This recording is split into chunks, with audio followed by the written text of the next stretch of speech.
Welcome to கிராமத்தான் சமையல் YouTube channel. இன்னைக்கு நம்ம சேனலில் பார்க்க போகிற வீடியோ என்னென்னா, காலையில் இப்போ டிஃபனுக்கு வடகறி பண்ண போகிறோம். ஒரு 300 டிஃபன் சொல்லியிருக்கிறாங்க. அதில் வந்து இப்போ நம்ம வந்து வடகறி போட போகிறோம். அதுக்கு எப்படி அதை பண்ண போகிறோன்னு இப்போ உங்கள் சொல்கிறேன், செயல்முறையை பார்த்துங்க. இதுக்கு வந்து ஒரு 3 கிலோ கடலப்பருப்பு வந்து ஒரு மணி நேரத்துக்கு முன்னே ஊற வச்சுருந்தோம். நம்ம ஒரு மணி நேரம் 1.5 மணி நேரம் ஊறி இருக்குது. இதை சுத்தமாக தண்ணி வடிகட்டி இந்த கடலப்பருப்பு வந்து இப்போ வந்து இதில் கொஞ்சம் சோம்பு உப்பும் போட்டு அரைச்சி கொண்டு வந்து வச்சுருக்கிறோம். இப்போ ஆயிலில் போட்டு பொரிச்சு எடுக்க போகிறோம்.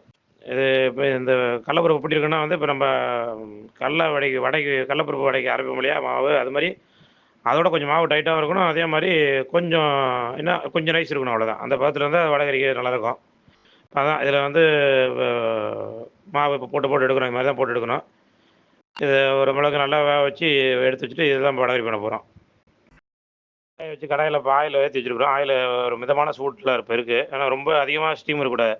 அதிகமான ஸ்டீமில் இருந்தோம்னா நம்ம வடகறி போட்டோடனே உடனே கலர் மாறிடும், ஆனால் வேகாது. அதனால் வந்து ஒரு மிதமான தீயில் தான் இருக்கணும். இப்போ அப்படி தான் இப்போ போட்டு எடுக்கிறோம் பாருங்கள். இது நம்ம இப்போ வடை மாவு போடும்போது வந்து இது வந்து தீ கம்மியாக இருக்கணும். இப்போ எல்லாத்தையும் நம்ம போட்டதுக்கப்புறம் கடாய் பிடிக்கிற அளவுக்கு நம்ம இதை போட்டதுக்கப்புறம் வந்து தீயை ஏற்றுக்கணும். அப்போ தான் வந்து நல்லா நல்லா முறுமுறு பொரிச்சு எடுக்க முடியும். இதில் போட்டு அப்படியே பரட்டி விட்டுட்டே இருக்கணும் நல்லா. அப்போ தான் வந்து நல்லா வெந்து வரும் எல்லா வடகறியும். இது நல்லா முருளாக நம்ம பொரிச்சு எடுக்கணும். இப்போ அதான் பண்ணிட்டு இருக்கிறோம்.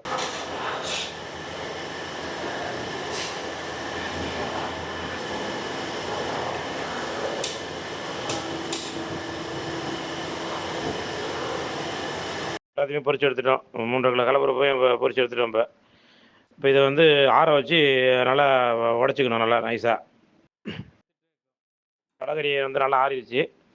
நம்ம பொரிச்சு வச்சது இப்போ நல்லா ஆறி போச்சு. இப்போ இது என்ன பண்ண போகிறோன்னா, இப்போ ஒரு கட்டையை போட்டு நல்லா நைஸாக பிடிக்க போகிறோம். வேறு கையாலேயே உடைக்கலாம், ஆனால் அந்தளவுக்கு வராதனால கட்டையில் பிடிக்கலாம், ஈஸியாக இதை உடச்சி வச்சிடலாம்.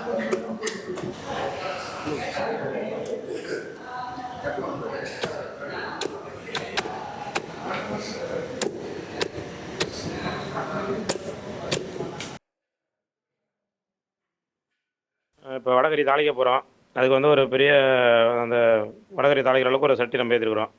இதில் வந்து ஒரு 2 லிட்டர் ரீஃபண்ட் ஆயில் ஊற்றிருக்கிறோம். ஆயில் காஞ்சிருச்சு. இப்போ இதில் வந்து பட்டை, லவங்கம், ஏலக்காய், பிரிஞ்சி இலை, கொஞ்சம் சோம்பு இதெல்லாம் போட்டு தாளிக்கிறோம்.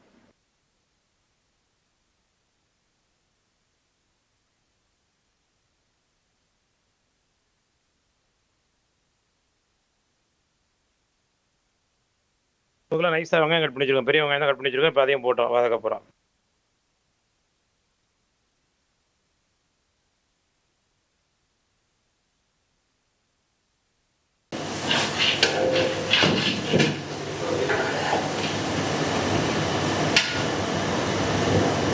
அதுலேயே இப்போ கொஞ்சம் காரத்துக்கு பச்சை மிளகாய் கொஞ்சம் போட்டுக்கிறோம். அது ஒரு 100 கிராம் அளவுக்கு கீனி, அதாவது 1 மிளகாய் 2 மிளகாய் கீனி வந்து போட்டுக்கிறோம். இப்போ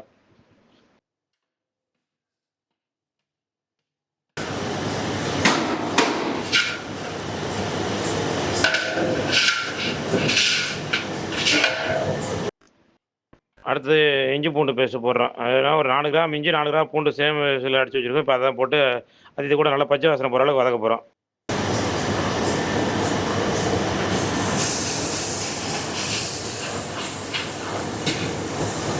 ஒரு 3 கிலோ அளவுக்கு தக்காளி போட்டுக்கிறோம். இப்போ தக்காளி போடுறோம். இதையும் போட்டு இப்போ இஞ்சி பூண்டு நல்லா வதங்கினதுக்கப்புறம் தக்காளி போடுறோம். தக்காளி வெங்காயம் நல்லா பூண்டு இஞ்சி பூண்டு சேர்த்து நல்லா வதங்கி வந்திருக்கு. மசாலா போட போகிறோம். என்னென்னா ஒரு 50 கிராம் அளவுக்கு வந்து மஞ்சள்தூள் போடுறோம். இப்போ ஏற்கனவே வந்து நம்ம கடலப்பருப்பில் உப்பு போட்டுக்கிறோம். இப்போ வந்து இந்த மசாலாவுக்கு மட்டும் உப்பு போடுறோம். அது வந்து ஒரு 200 கிலோ அளவுக்கு மிளகாத்தூள். இது மசாலா அவ்வளோதான், வேறு எதுவும் கிடையாது, நம்ம போட மாட்டோம் இந்த வடகறிக்கு.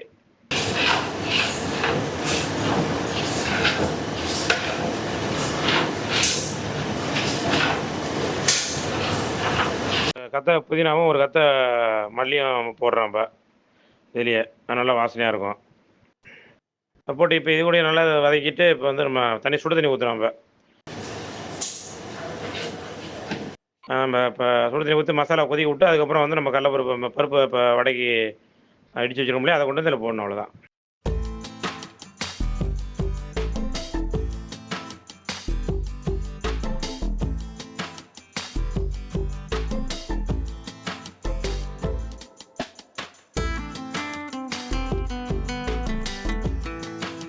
மசாலா நல்லா கொதி வந்துருச்சு, நம்ம பச்சை வாசலாம் போயிடுச்சு. இப்போ வந்து நம்ம வடகறியை இப்போ கொட்டிடலாம் அதில் கொண்டு வந்து.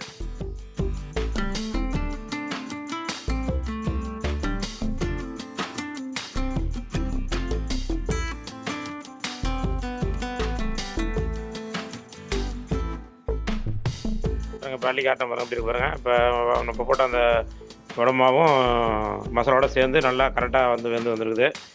தண்ணியும் கரெக்டாக தான் இருக்குது. இப்படி தான் இருக்கணும் இது. ஏன்னா வந்து நம்ம இலையில் வைக்க போகிறது இது. இது வந்து இட்லி, தோசை, ஊத்தாப்பம், பூரி, ஆப்பம், இடியாப்பம் இது எல்லாத்துக்குமே நம்ம வடகறி வந்து நல்ல சைடிஷாக இருக்கும். எல்லாத்துக்குமே இதை வச்சு சாப்பிட்லாம். அதான் இப்போ இது நல்லா ரெடி ஆகிடுச்சு. அதனால் இது ரொம்ப ரொம்ப தண்ணியாக இருக்கக்கூடாது. தண்ணியாக மாதிரி இருந்தால் ரொம்ப வேலையை வச்சா கீழே ஓடும். அதனால் வந்து இது ஓரளவுக்கு ஒரு என்ன சொல்கிறது, ஒரு செம்மி கிரேவி பதத்துக்கு இருக்கணும். அந்த மாதிரி தான் இப்போ இருக்குது. இப்போ இந்த அளவுக்கு பார்த்துங்க ரெடி ஆகிடுச்சு. இதை வந்து நம்ம லைனுக்கு சர்வ் பண்ண வேண்டியதான். மசாலா நல்லா செக் பண்ணிட்டோம். வடகறி ரெடி ஆகிடுச்சு. இப்போ மசாலா எல்லாம் கரெக்டாக இருக்குது. காரம், உப்பு, எல்லாம் கரெக்டாக இருக்குது. இது அப்படியே நம்ம சர்வ் பண்ண வேண்டியதான் லைனுக்கு.